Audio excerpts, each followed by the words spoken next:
오늘 하나님의 말씀은 요한계시록 12장입니다. 요한계시록 12장 1절부터 17절 말씀입니다. 요한계시록 12장 1절부터 17절입니다. 제가 하나님의 말씀을 받들어 읽겠습니다. 하늘에 큰 이적이 보이니 해를 옷 입은 한 여자가 있는데 그 발 아래에는 달이 있고 그 머리에는 12별의 관을 썼더라. 이 여자가 아이를 베어 해산하게 되매 아파서 애를 쓰며 부르짖더라. 하늘에 또 다른 이적이 보이니 보라, 한 큰 붉은 용이 있어 머리가 7이요 뿔이 10이라. 그 여러 머리에 7 왕관이 있는데 그 꼬리가 하늘의 별 3분의 1을 끌어다가 땅에 던지더라. 용이 해산하려는 여자 앞에서 그가 해산하면 그 아이를 삼키고자 하더니 여자가 아들을 낳으니 이는 장차 철장으로 만국을 다스릴 남자라. 그 아이를 하나님 앞과 그 보좌 앞으로 올려가더라.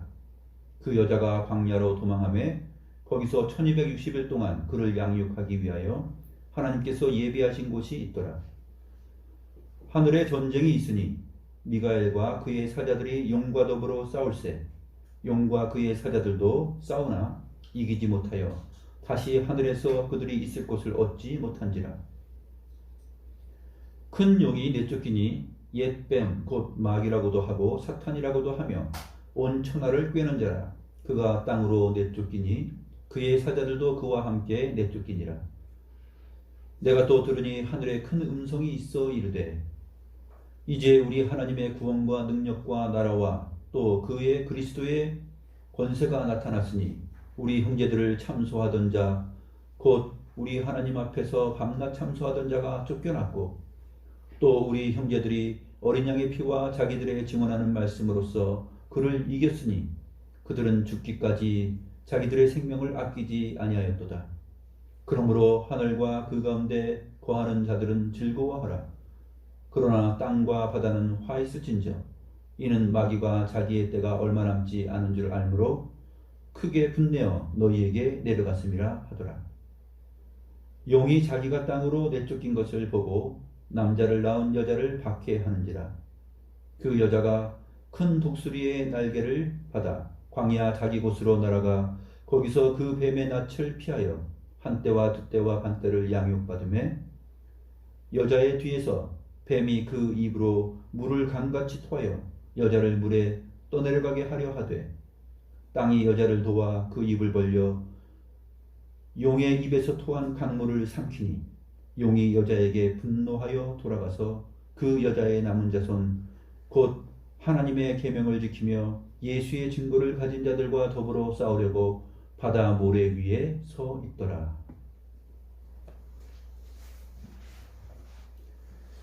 오늘 성경 말씀은 한편의 판타지 소설 같죠? 영화 같기도 하고 큰 붉은 용이 나오고 또 한 여자가 나오고 그 다음에 큰 용이 강물을 확 토해내니까 또 땅이 입을 벌려서 그 물을 다 삼켜버리고 또 여자가 또 광야로 도망가가지고 보호함을 입고 살고 하는 이러한 굉장히 판타지 영화 같은 그러한 내용입니다. 그런데 이것은 사실 그러한 묵시문학적 판타지 영화 같은 그러한 표현으로 되어 있지만 하나님께서 성경에 계시하신 그 의미와 내용들을 12장 전체의 내용에서 잘 담고 역사적으로 하나님의 구속 역사와 하나님의 그 구속사 전체를 말하고 있는 굉장히 중요한 내용입니다. 12장 전체의 내용을 보면은 1절부터 5절까지가 한 문단을 이루고요. 6절부터 12절까지가 또 한 문단을 이룹니다. 그리고 13절부터 17절까지가 또 한 문단을 이뤄서 세 문단으로 나누는데 첫 번째 문단 1절부터 5절까지의 내용은 어떤 내용이냐면 구약의 하나님의 백성들 교회, 구약 교회의 상황을 말해줍니다. 그리고 13절부터 17절까지 있는 내용은 신약의 교회들의 상황과 형편을 또 얘기해줘요. 그래서 이 첫째와 셋째 문단의 내용은 땅에서 일어나는 일이에요. 이 땅에서. 그 사이에 하늘에서 일어난 일이 소개되고 있는데 그것이 이제 샌드위치 빵에 들어있는 내용물 같죠. 야채나 치즈나 그런 것처럼 그 안에 삽입되어 있습니다. 이러한 그 상황을 우리가 큰 그림을 그리면서 알고서 본문을 살펴보도록 하겠습니다. 자, 우리가 영화의 장면과 같은 한 장면을 사도 요한이 보는 것처럼 봅니다. 하늘에 큰 이적이 보입니다. 보니까 해를 옷 입은 여자가 있어요. 해를 옷 입은 한 여자. 이 해는 하늘에 떠 있는 이 밝은 그 태양을 말해요. 해를 옷 입었어요. 그리고 그 발 아래에는 달이 있어요. 그리고 그 머리에는 12별의 관을 썼어요. 그림을 그려보세요. 해를 옷 입었어. 해 전체를 옷 입었어. 얼마나 찬란해요. 굉장히 찬란한 여자입니다. 광채가 막 빛나죠. 여기 보면은 해와 달과 별이 나와요. 하나님께서 창조하신 낮을 주관하게 하는 해와 밤을 주관하는 별, 그 다음에 달, 이렇게 소개됩니다. 그러니까 온통 이 한 여자는 온통 빛으로 둘러싸여 있어요. 그런데 특별히 또 머리에는 12별의 관을 썼습니다. 아니 도대체 이 여자의 정체는 뭘까? 아까 초두에 말했잖아요. 구약의 모든 성도들 교회라.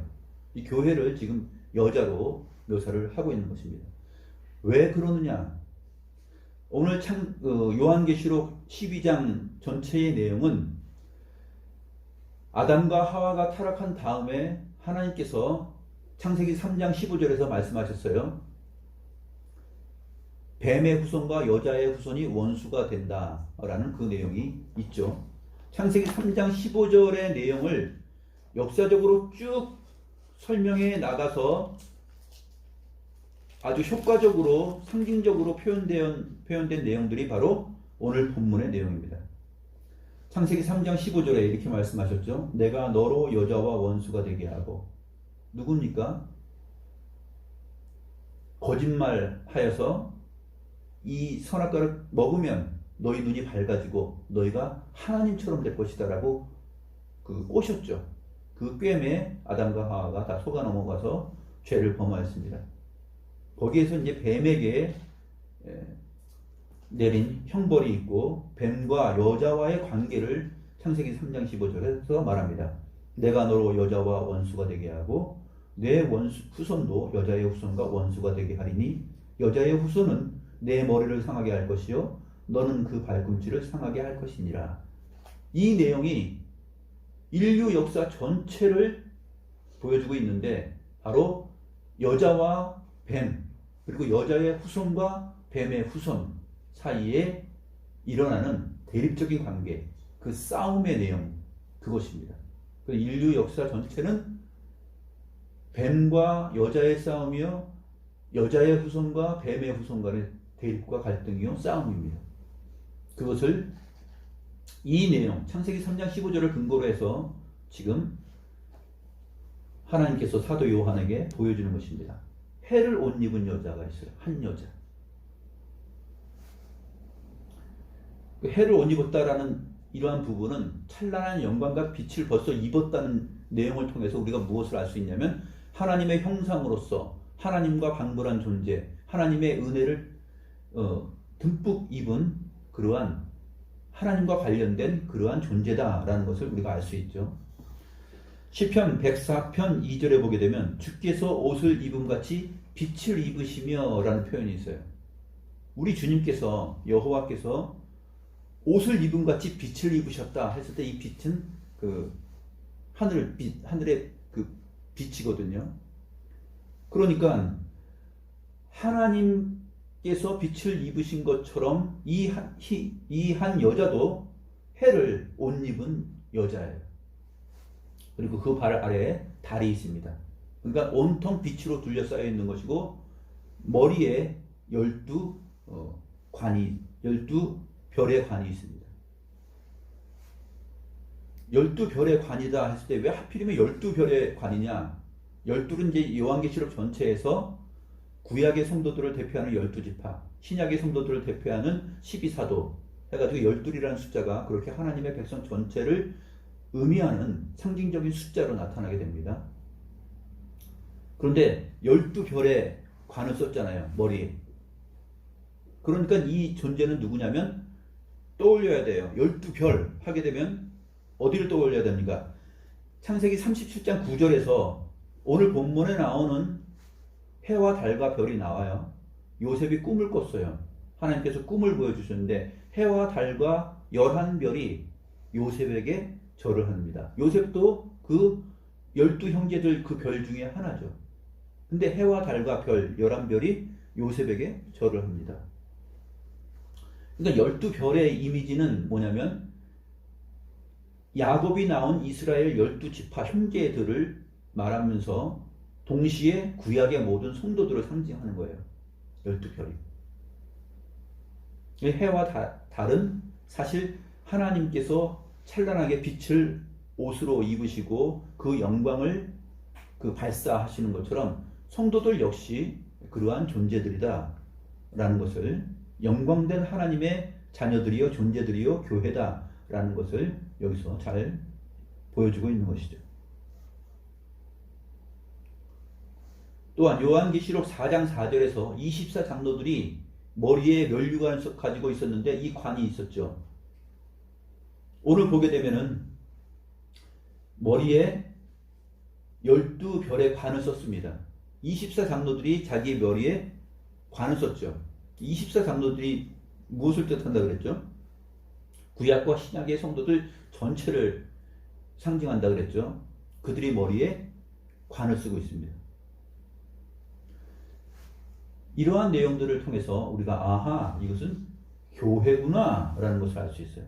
특별히 이 앞부분에서는, 첫 문단에서는 이것은 구약의 교회구나 라는 것을 내용상 알게 됩니다.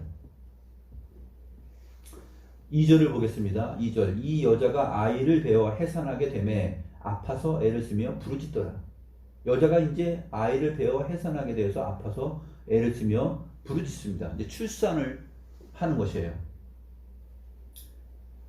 하나님께서 은혜를 주셨는데 여자에게, 범죄한 여자에게 회복의 길을 주시는데 그래도 용서하시고 잉태하는 고통을 주십니다.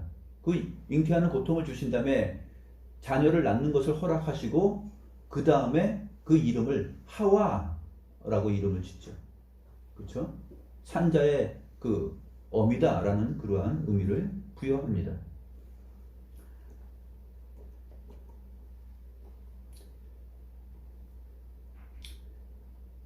여자가 아들을 낳으니 이 아들을 낳기 위하여서 이렇게 고통하는, 애통하는 그러한 그 상황이 있는데 이것이 교회의 애통함이고 슬픔이에요. 역사적으로 구약과 신약의 모든 내용을 통해서 그 애통함이 잘 표현되고 있습니다. 어디를 보면 우리가 알 수 있을까요? 먼저 출애굽기 1장 10절에서 15절 말씀 보게 되면 이스라엘 백성들이 애굽에 종으로 430년 동안 살게 됩니다. 그런데 요셉을 알지 못하는 바로 왕이 얘네들이 이제 너무 커졌네, 얘네들을 술을 죽여야 되겠다 해가지고 고역을 시키죠. 아주 노동의 강도를 올립니다. 그러니까 일하고 힘들면 너희들은 그냥 집에 와서 그냥 쓰러져서 잠만 자. 그리고 이제 애를 출산하지 못하게 만드는 거죠. 그런데도 불구하고 자녀들이 계속 증가하고 이스라엘 백성들이 번성합니다. 그러니까 바로가 어떻게 합니까? 해산할 때 산파를 보내서 산파들에게 남자아이를 낳으면 다 죽여버려라. 여자는 살리고 남자는 다 죽여라. 그러한 명령을 내립니다. 그러나 산파들이 하나님께 은혜를 입고 하나님을 경외하는 까닭에 아이들이 계속 태어납니다. 응애 하면서 태어나요. 아주 고통 중에 애통 중에 그 이집트에서 종살이로 하면서 계속 태어납니다. 결국 어떻게 됩니까? 아이가 태어나면은 어떻게 돼요? 남자아이를 잡아다 강물에 막 던지죠. 근데 모세가 이제 또 강물에 떠내려가게 되고 물에서 건짐을 받는 그러한 내용들이 있습니다. 바로 그 내용이에요. 산의 아이를 낳으면 죽여라. 고통 중에 출산을 합니다. 그래서 이사야 66장 7절 10절에서 이 내용을 언급하면서 여자가 해산하는 고통을 이스라엘 백성들을 위한 계시의 내용으로 보여줍니다. 이사야서 66장 7절부터 10절을 보게 되면 구약성경 1048페이지에 보게 되면 시온은 진통을 하기 전에 해산하며 고통을 당하기 전에 나마를 낳았으니, 지금 시온은 무엇이냐면 이스라엘이에요. 하나님의 교회. 진통을 하기 전에 해산하며 고통을 당하기 전에 남자아이를 낳았다. 이러한 일을 들은 자가 누구이며 이러한 일을 본 자가 누구이냐? 나라가 어찌 하루에 생기겠으며 민족이 어찌 한순간에 태어나겠느냐? 하나님의 백성 교회, 이 교회가 한순간에 만들어지지 않았다. 이러한 과정을 통해서 하나님의 역사 가운데, 은혜 가운데 교회가 존재한다 라고 말합니다. 그러나 시온은 진통하는 즉시 그 아들을 순산하였도다. 여호와께서 이르시되 내가 아이를 갖도록 하였은즉 해산하게 하지 아니하겠느냐? 내 하나님이 이르시되 나는 해산하게 하는 이인즉 어찌 태를 닫겠느냐 하시니라. 이러한 내용들이 바로 오늘 본문에서 여자가 아이를 베어 해산하게 되며 아파서 애를 쓰며 부르짖는 내용입니다. 왜냐하면 태어나면 이게 이 상황 속에서 죄악 가운데 지금 원수들이 이 아이가 태어나면 죽이려고 입을 벌리고 눈을 똑바로 뜨고 있잖아요. 삼켜버리려고. 지금 오늘 본문에서는 용이 그렇게 기다리고 있습니다. 그러니까 고통 중에 지금 해산을 하는 것입니다. 이 내용이 신약으로 가게 되면 또 동일하게 나타나는데, 예수님께서 여자의 후손으로 오셔서 마리아에게서 태어날 때 동방 박사들이 와서 얘기했죠. 이때 헤롯 대왕이 어떻게 얘기합니까? 헤롯 대왕이 마태복음 2장 16절에 보게 되면 2살부터 그 아래로 다 죽여버리라고 합니다. 그러니까 산의 아이는 다 죽여라. 여자의 잉태와 해산과 고통, 그 다음에 산의 아이는 다 아이가 태어나면 죽이는 일. 이것이 세상 역사 가운데 세상 왕들이, 세상 나라가 그 일을 다 하고 있었다 하는 것이 구약과 신약의 내용이에요. 그래서 오늘 첫 번째 문단, 이 부분은 이제 구약 부분에 해당되는데 예수 그리스도께서 태어나는 내용까지입니다. 그 내용을 말하고 있어요. 그런데 이 삼키려고 하는 존재 한번 봅시다. 3절 말씀. 하늘에 또 다른 이적이 보이니 보라, 한 큰 붉은 용이 있어 머리가 7이요 뿔이 10이라. 그 여러 머리에 7 왕관이 있는데, 이 존재가 만만치 않습니다. 교회를 의미하는, 상징하는 여자가 하나님의 영광의 옷을 입고 이렇게 존재하고 있었다면, 그를 대적하는 이 뱀, 용도 어떻게 표현되냐면 한 큰 붉은 용이에요. 덩치가 커요. 크다는 건 벌써 막강하다는 거 아닙니까? 그리고 붉은 용이에요. 왜 붉은 용이냐? 이 용은 성도들을 핍박하고 성도들의 핍박과 눈물, 그들의 성도들을 죽이는 일을 하기 때문에 성도들을 죽인 그 피에 자기의 온몸이 젖어 있어요. 그래서 큰 붉은 용이에요. 그러나 반대로 성경을 보게 되면 나중에 어떻게 됩니까? 우리 주님께서도 원수들을 다 물리치시고 다 칼로 보복하시고 죽이시기 때문에, 살육하시기 때문에 어떻게 됩니까? 포도주 틀을 밟아서 포도주가 다 터져서 온 몸이 다 붉은색이에요. 저 붉은 곳 에돔에서 붉은 먼지를 일으키면서 오는 존재가 누구인가? 붉은 옷을 입고 그 존재가 바로 원수들을 다 살육해서 그 몸이 전체가 붉은색을 가지고 있는 것이죠. 반대로 이 큰 붉은 용도 역시 성도들을 잔인하게 학살하고 죽이고 하는 그러한 존재이기 때문에 큰 붉은 용으로 표현이 되고 있습니다. 우리 종이로 만들어서 접어놓은 거 저거 있죠? 재예요, 재. 저 큰 붉은 용. 그렇게 표현이 되고 있는 것입니다.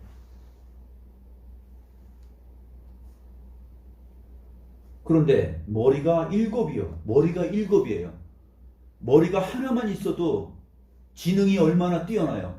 근데 머리가 7이야. 지능이 엄청나게 뛰어나. 머리가 너무너무 좋아. 간교해요. 간사해요. 그래서 9절에 보게 되면 이 큰 용이 누구인지 설명되고 있죠. 큰 용이 내쫓기니 옛뱀 곧 마귀예요. 이 큰 용은 옛뱀이고 마귀예요. 옛뱀 하게 되면 누구로 생각할 수 있어요? 어느 뱀을 말하는 거예요? 옛날 뱀은 창세기에 나오는 아담과 하와를 유혹했던 그 뱀이에요. 옛뱀. 그래서 온 천하를 꿰는 자예요. 온 천하를 다 꿰서 속임수와 거짓의 아비로서 참소하고 그러한 일을 하기 때문에 머리가 하나로는 안 돼. 머리가 그래서 7이에요. 온 천하를 꿰려면 머리 하나로 되겠어요? 머리가 그래서 7이에요. 완벽한 숫자 7. 온 천하를 꿰 수 있는 완벽한 그러한 하나님의 적대 세력으로서의 그 형상을 가지고 있어요. 그 이미지.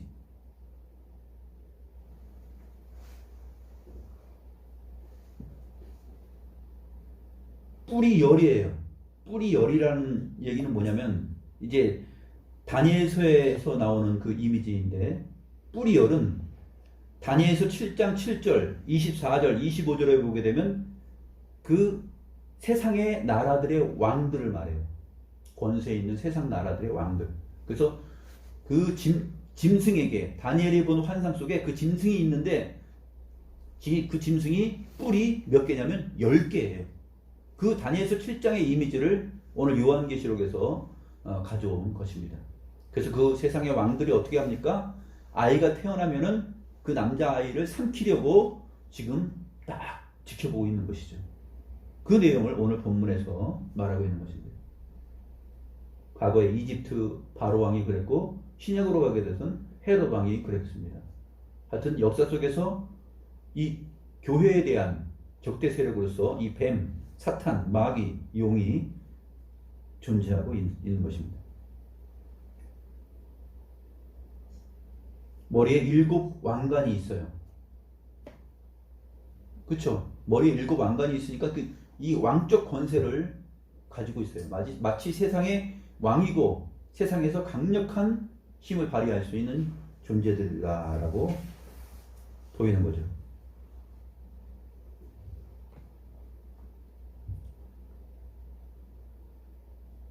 그래서 이 큰 붉은 영이 그 꼬리가 하늘의 별 3분의 1을 끌어다가 땅에 던집니다. 좀 막강하죠. 그리고 용이 해산하려는 여자 앞에서 그가 해산하면 그 아이를 삼키고자 합니다. 딱 기다렸다가 삼켜버려서 여자의 후손을 아예 없어지게 하고 하나님의 나라가 온전해지지 못하게 하려고 도전을 하고 있습니다.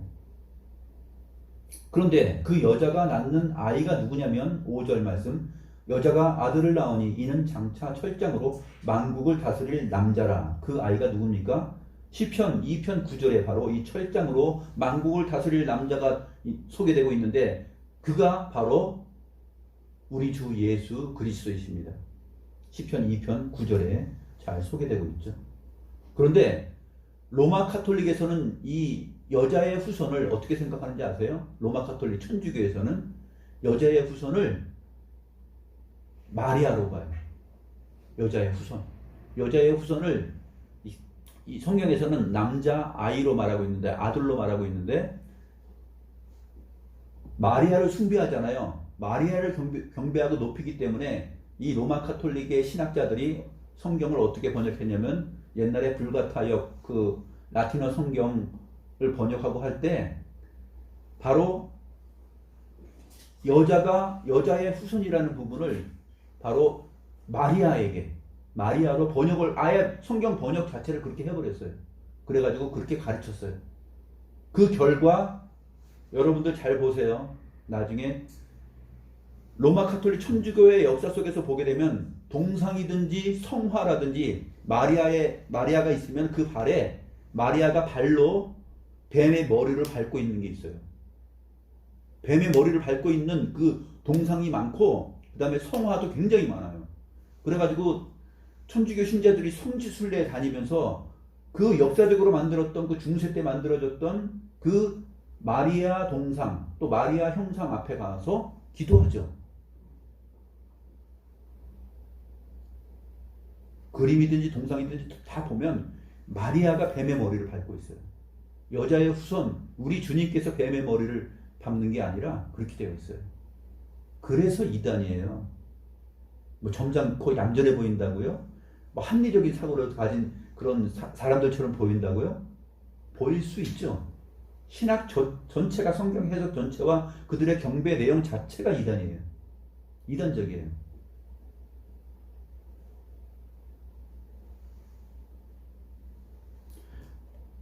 하나님의 말씀에서 상당히 많이 멀어져 있죠.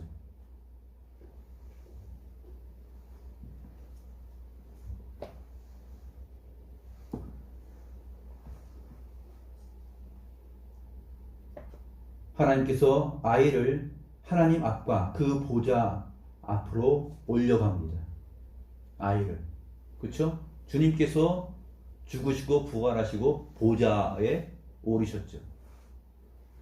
큰 용이 삼키려고 하였지만 안 됩니다. 그렇죠? 그 아이를 태어나면 죽이려고 하는데 안 돼요. 그래서 이사야서 7장에서도 처녀가 잉태하여 아들을 낳으니 그 이름을 임마누엘이라 하리라. 마태복음에 가서는 어떻게 되죠? 처녀가 잉태하여 아들을 낳으니 그 이름을 임마누엘이라, 예수라, 하나님이 자기 백성을 구원할 자, 이렇게 소개하고 있잖아요.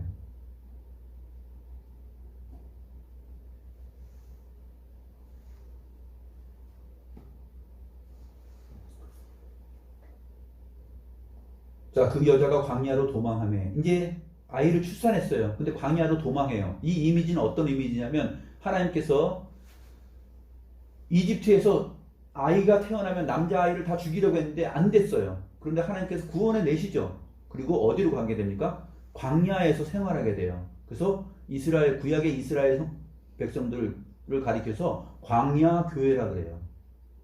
광야에서 생활을 하게 됩니다.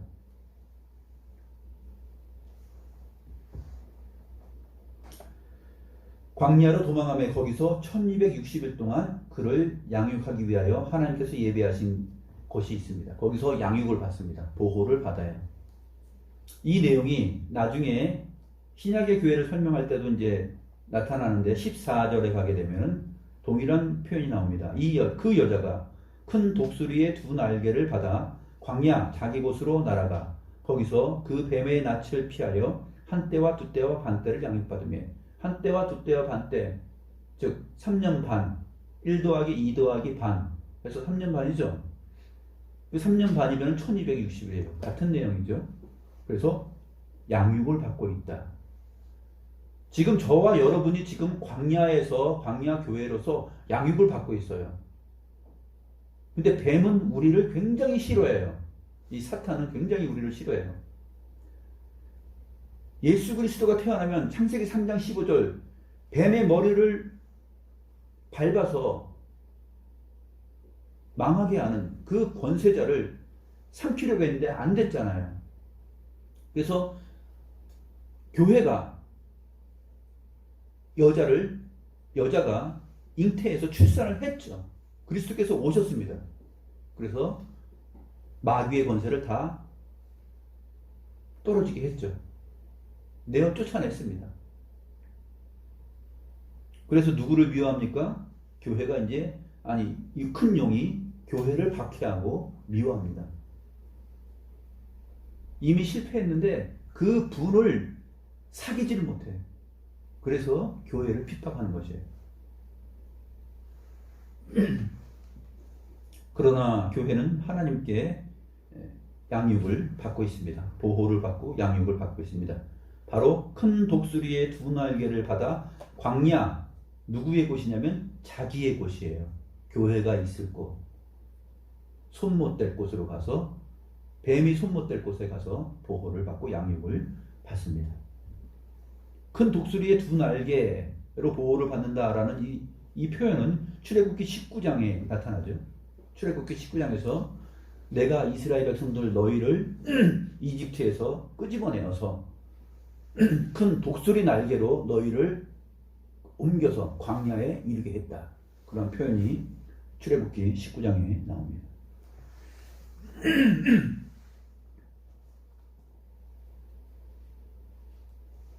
출애굽기 19장 4절에 나오고 또 신명기 32장 11절, 12절에도 그렇게 표현되어 있습니다.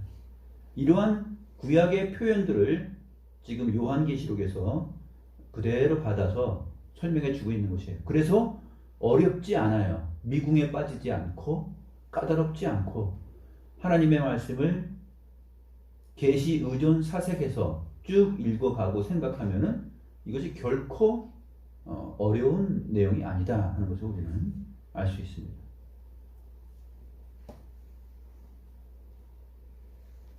(1260일) 그 다음에 한때와 두때 반때 3년 반, 이것은 하나님께서 정하신 기간이 특별한 그 기간 동안 땅에서 그러한 사탄의 박해 아래에 있다라는 것이죠. 앞에 우리 11장에서 배웠던 내용인데 바로 그것이에요. 거룩한 성을 42달 동안 짓밟는다. 이방인들이. 그 내용이에요. 42달도 역시 3년 반 1260일이잖아요. 그리고 교회는 어떻게 합니까? 그 기간 동안에 하나님께 보호를 받으면서 11장에서 우리가 봤어요. 11장 3절을 보면 내가 나의 두 증인에게 권세를 주리니 그들이 굵은 베옷을 입고, 굵은 베옷을 입어요. 왜? 고통당하고 슬프니까, 박해를 받으니까. 누구로부터? 큰 용으로부터. 그러니까 굵은 베옷을 입고 1260일을 예언하리라. 이러한 내용들이 바로 똑같은 그 내용을 통해서 지상에서 우리 주님 재림하실 때까지 이러한 역사가 창세기 3장 15절 그 이후로 인류 역사 가운데 계속 진행되고 있는 중이다 라는 것을 우리는 알 수 있는 것이죠.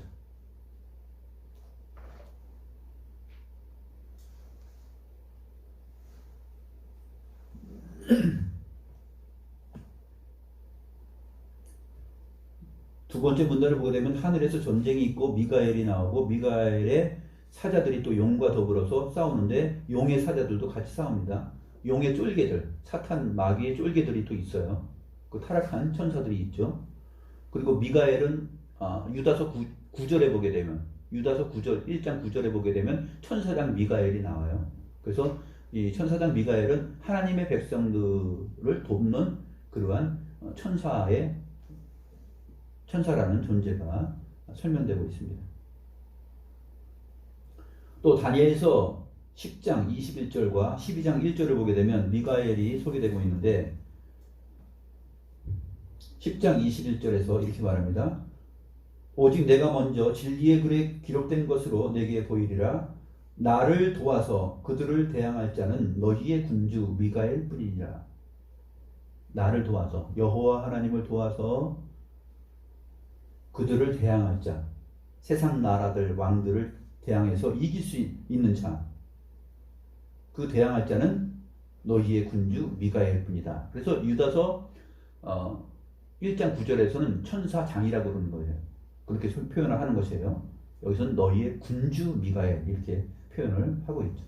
12장 1절도 보게 되면 미가엘이 소개되고 있는데 그때 내 민족을 호위하는 큰 군주 미가엘이 일어날 것이요. 이 그때는 마지막 때를 말하죠. 정말 또 환란이 있으리니 이는 개국 이래로 그때까지 없었던 환란일 것이며 그때 내 백성 중 책에 기록된 모든 자가 구원을 받을 것이라 하면서 이 미가엘이 하늘에서 하나님의 명을 받아서 싸워서 이깁니다. 그래서 미가엘과 그의 사자들, 용과 그의 사자들이 싸워요. 판타지 영화 같아요. 막 천사, 막 하늘에서 막 지상에서는 막 용과 여자가 막 대립관계에 있고 막 싸우고 그러다가 이제 장면이 바뀌어가지고 하늘이 쫙 열리면서 하늘에서는 미가엘과 그의 사자들, 용과 그 큰 붉은 용과 그 사자들 군대들이 막 하늘에서 막 싸워요. 판타지 영화에서 막 그 양진영이 막 싸우는 것처럼 싸웁니다. 그런데 큰 용이 이기지 못하여 다시 하늘에서 그들의 있을 곳을 얻지 못하고 쫓겨납니다. 9절 말씀, 큰 용이 내쫓기니 이 존재는 누구냐? 옛뱀, 곧 마귀라고도 하고 사탄이라고도 하며 온 천하를 꿰는 자라. 그가 땅으로 내쫓기니 그의 사자들도 그와 함께 내쫓기니라. 예수님께서 제자들을 보냈죠. 두 명씩 짝을 지어서 보냈는데 70명을 또 보냈습니다. 그 제자들이 와가지고 우리가 주의 이름으로 기도하고 그러니까 다 병이 낫고 그랬어요. 주님께서 뭐라 그래요? 사탄이 하늘에서 떨어지는 거 내가 봤다. 그렇게 얘기합니다. 주님께서 초림하셔서 병자들을 고치시고 또 기적을 베푸시고 표적을 베푸실 때 주님의 그 구속 사역, 주님의 그 인격과 사역 속에서 이미 사탄의 권세는 땅에 떨어진 것이에요. 그래서 여자가 아이를 낳았고 주님을 낳았고 교회 가운데서 그 아브라함 언약에서도 그렇게 나오지 않습니까? 아브라함에게 하신 말씀 그 언약 내용을 보게 되면 아이를 낳을 것이다라는 그런 백제 때 아이를 주지 않습니까? 또 이사야서 7장에서 처녀가 잉태하여 아들을 낳으리니 그 이름을 임마누엘이라 하리라 하는 그러한 표현들이 바로 구약 당시에는 그 아수르와 이 아람 왕과 북이스라엘 왕을 없애버리는 그 아수르 왕, 그러한 내용들을 설명하고 그 아수르 왕을 의지하는 이스라엘의 그 아하스 왕의 그 무지함과 그러한 것들을 깨트려버리는 역할을 할 때 바로 이사야 7장에서 이제 그 얘기를 하는 것이거든요. 처녀가 잉태하여 아들을 낳으리니. 그러니까 넌 징조를 구해라. 내가 너를 이스라엘 백성들 이 여자 교회를 보호한다, 지킨다. 그런데 저는 하나님께 구하지 않겠어요. 하니까 징조를 구하라 그러는데 징조를 구하지 않습니다. 아하스의 불충스러움이죠. 그때 주님께서 징조를 말합니다. 처녀가 잉태하여 아들을 낳으니 임마누엘이라 하리라. 전혀 믿을 수 없는 상황 속에서 처녀가 아들을 낳는 일이 있는데 그것이 임마누엘이에요. 전혀 이 상황 속에서 교회 이스라엘을 구원할 자는 없습니다 라고 말했을 때 주님께서 이사야에게 이러한 예언을 하신 것이에요. 그 예언의 1차적인 의미는 바로 역사 속에서 유다 백성들을 구원하는 하나님의 은혜로 나타났고, 그 다음에는 궁극적으로 그 메시지가 담고 있는 그 의미는 신약에 가서 주님께서 오셨을 때 세상 나라를 멸하시는 주님의 권세를 통하여서 처녀인 마리아가 잉태해서 아들을 낳는 그 내용으로 궁극적으로 설명이 되는 것이죠.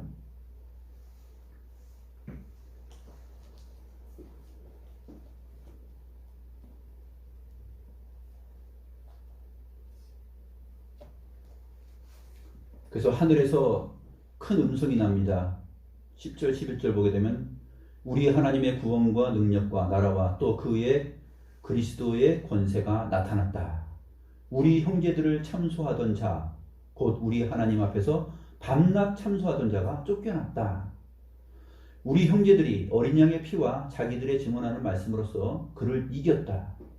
성도들이 이겼어요. 그렇기 때문에 해를 옷 입고 있는 것이고 그 찬란한 영광으로 휩싸여 있는 것이죠. 무엇으로 이겼기 때문에요? 어린 양의 피와 자기들이 증언하는 그 말씀으로써 이겼어요. 이긴 자의 영광의 자태가 뭐냐면 해를 옷 입은 한 여자, 그 발 아래에 달이 있고 그 머리에는 12별의 관을 썼다라는 이 표현이에요. 이긴 여자예요.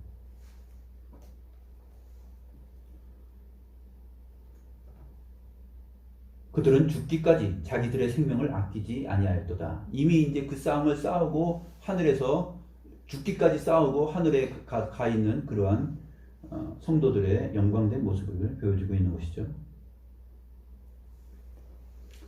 그런데 이제 마귀가 자기 때가 얼마 남지 않은 줄 알고서 분이 나서 이제 그 용이기 때문에 용의 콧구멍에서 이제 그 성질이 나니까 콧김을 막 뿜어대면서 이제 분을 내어서 내려갑니다. 내려와서 용이 13절 말씀 보게 되면 이제 이 신약 시대, 우리 시대의 신약의 모든 성도들 앞에 나타나는 것이에요. 용이 자기가 땅으로 내쫓긴 것을 보고 그리고 그것을 알고서 남자를 낳은 여자를 박해하는지라. 이미 사실은 끝났어요. 게임은 끝났는데 그래도 이 분이 사그러들지가 않아. 그러니까 어떻게 해요? 남자를 낳은 여자를 박해하는 거예요. 그렇지만 그 여자는 큰 독수리의 두 날개로 받아서 광야 자기 곳으로 날아가 양육을 받습니다. 우리들이 지금 그 양육을 받고 있는 것이죠. 근데 이 분을 삭히지 못하는 이 승질난 큰 용, 이 뱀이 어떻게 하냐면 뱀이 그 입으로 물을 강같이 토하여 여자를 물에 떠내려가게 하려고 합니다. 물을 강같이 그 입을 벌려서 막 쏟아내. 그 여자를 떠내려가게 해서 몰살시키려고 해요. 죽이려고 해요. 근데 땅이 여자를 도와 그 입을 벌려 용의 입에서 토한 강물을 삼켜버려요. 영화의 한 장면이죠. 용이 막 확 쏟아내는데 여자는 떠내려갈 줄 알았는데 땅이 입을 쫙 벌려요. 그래서 그 물을 다 삼켜버려요.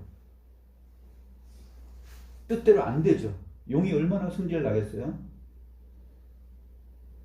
이 용이 쏟아내는 건데 사실 여기서 뱀이라고 말하는 까닭이 있어요.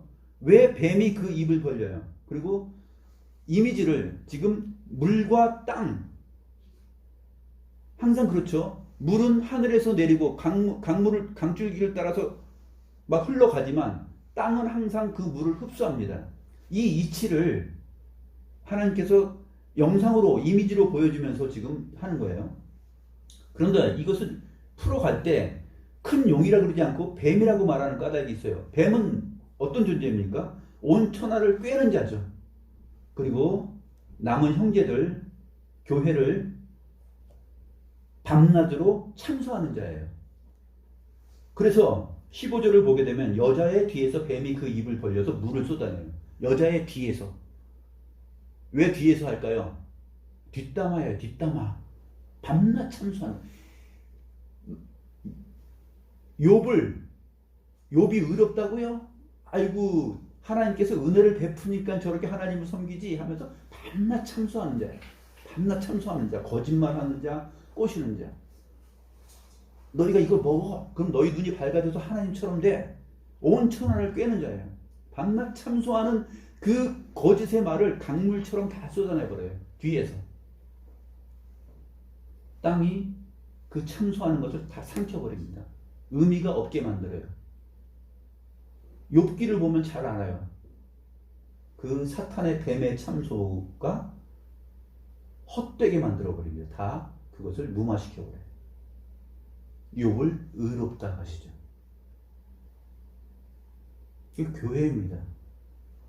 하나님께서 그러한 내용을 여기서 이러한 이미지로 소개를 하고 있는 것입니다. 자, 17절 말씀. 용이 여자에게 분노하여 돌아가서 아이고 이래도 안 되고 저래도 안 되고 씩씩씩 그 여자의 남은 자손 곧 하나님의 계명을 지키며 예수의 증거를 가진 자들과 더불어 싸우려고 바다 모래 위에 서 있어요. 아 이제 삿밤에고 씨름 한번 하자. 모래판 위에서 한번 나오자. 싸우자 하면서 지금 이제 딱 서 있는 것이에요. 오늘 본문 내용은 현재 진행형으로 끝나요. 하나님의 계명을 지키며 예수의 증거를 가진 자들 너희들 한번 싸워보자. 그래도 나는 너희들하고 싸울 거야. 끝까지 싸울 거야. 하면서 지금 이 뱀이 모래판 위에 서 있습니다. 우리를 그렇게 해하려고 분노하는 모습으로 지금 서 있어요. 세상이 그렇다는 얘기예요. 세상이. 근데 이 분노는 그냥 막 거칠게 분노하면 금방 티가 나죠. 근데 이 큰 용, 뱀은 머리가 몇 개라고 했어요? 7개예요. 7개. 아주 다양한 방법으로 깹니다. 그렇죠? 아담과 하와를 넘어가게 한 만큼 그렇게 머리가 7이에요. 브레인이에요. 브레인. 아주 지능적이에요. 때로는 환란으로, 때로는 아름다운 모습으로 아주 그냥 칠면조처럼 색을 이렇게 변하고 저렇게 변하고 이렇게 유혹하고 저렇게 유혹하고 이렇게 시험하고 하여튼 머리가 7이니까 싸우려고 지금 대기하고 있습니다. 그 현장에 우리가 지금 있어요. 긴장해야 되겠죠. 이 내용을 다 보면서. 그러나 우리는 지금 광야에서 양육을 받고 있는 중이에요. 오늘 우리 지금 하나님 말씀 드리면서 양육받고 있잖아요. 잘 양육받으시고 또 하나님의 말씀 안에서 이미 이긴 자로서 또 이 뱀과의 싸움에서 이기는 우리가 되었으면 합니다. 기도하겠습니다.